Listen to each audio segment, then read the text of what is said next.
रायबरेली। मंदिर के बगल में पड़ी सरकारी जमीन पर अवैध कब्जा। रायबरेली में सरकारी जमीन पर कब्जा करने का एक मामला सामने आया है। मामला डलमऊ तहसील के अंतर्गत नरपतगंज ग्राम सभा का है, जहां पर बने एक प्राचीन मंदिर के बगल में पड़ी सरकारी जमीन पर जब ग्रामीणों के द्वारा मंदिर के लिए एक छोटा कमरा बनवाने का प्रयास किया गया तो वहां पर अतिक्रमण करके व्यापार करने वाले लक्ष्मी शंकर ने आपत्ति कर दी, जिसकी शिकायत ग्रामीणों और प्रधान के द्वारा लेखपाल से की गई। लेखपाल और कानून के द्वारा अतिक्रमणकारी को समझाया गया कि मंदिर के लिए थोड़ी सी जमीन आप छोड़ दो, लेकिन अतिक्रमणकारी ने जमीन छोड़ने से इनकार कर दिया और ग्रामीण का आरोप है कि मारपीट पर आमादा हो गया। मेरा नाम है शिवाधार अग्रही, ग्राम नरपतगंज, पोस्ट वीरा गोविंदपुर, तहसील डलमऊ, थाना लालगंज, जिला रायबरेली। क्या मामला है? मंदिर के बगल में एक वो बन रहा है, उसमें क्या है?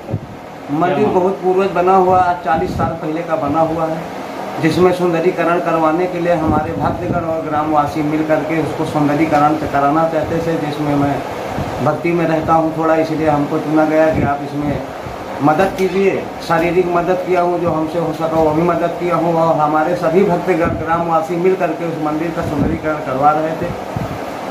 उसमें सब सुंदरीकरण हो गया। बगल में थोड़ी सी जगह पड़ी थी, जिसमें हर मंगलवार को सुंदरकांड पाठ होता है। मैक हरण वहाँ सब रखे जाते हैं, चटाई रखी जाती है, बैठने के लिए दरी वरी रखी जाती हैं।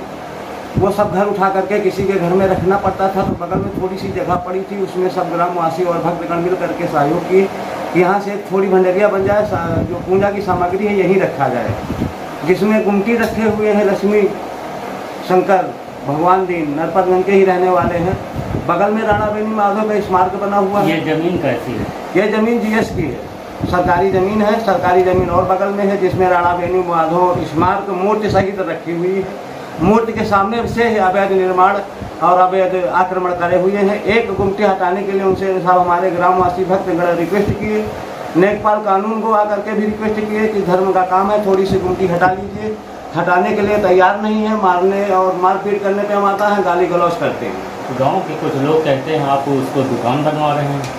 दुकान साहब आप आ करके मौका देख लीजिए। हमारे सभी भक्तगण और भगवान मंदिर है, भगवान का आप जा करके देख लीजिए। वहाँ दुकान लायक की है कि एक सामग्री रखने के लिए बन रही है। जो भी भक्त हमारे चंदा दिए हैं, कोई 5100 दिया है, कोई 5000 कानून को आए थे, क्या कह रहे हैं? लेखपाल कानून को आए हैं कि ये जीएस की जमीन है, आपको कोई विवाद नहीं है, आप वहाँ कमाई खाइए। ये गुमटी थोड़ा से वर्तमान में 5 गुमटियाँ उस जगह रखे हुए हैं, पूरा अतिक्रमण करे हुए हैं। तो लेखपाल साहब कानून को ने 2 बार आकर के समझाया कि ये गुमटी थोड़ा से हटा लीजिए, तो मंदिर का सुंदरीकरण जो रह गया वो हो जाए, और सब भक्तगण यहाँ बैठते हैं, आप भी इसको यूज करते हैं। आपको कोई हटाया नहीं जा रहा है, केवल मंदिर के सामने का अतिक्रमण एक गुमटी जो 3-3.5 फुट आ रही है, उसी को हटाने के लिए रिक्वेस्ट सब लोग कर रहे हैं। वो हटाने पे राजी नहीं है, गाली गलौज करते हैं, माफी आमादा है।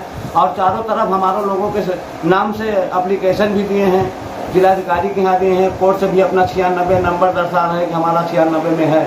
96 जो नंबर खाली पड़ा था, जिसमें सरकारी संपत्ति सब बन गई है। बीरापासी का द्वार बन गया है, बीरापासी का पार्क बन गया है, बगल में पुलिस चौकी बन गई है, उसी के बगल में सरकारी शासन समिति उसी नंबर में बन गई है। वहाँ पे ज़मीन खाली नहीं है, इनके नाम से आधा विश्व ज़मीन आती है।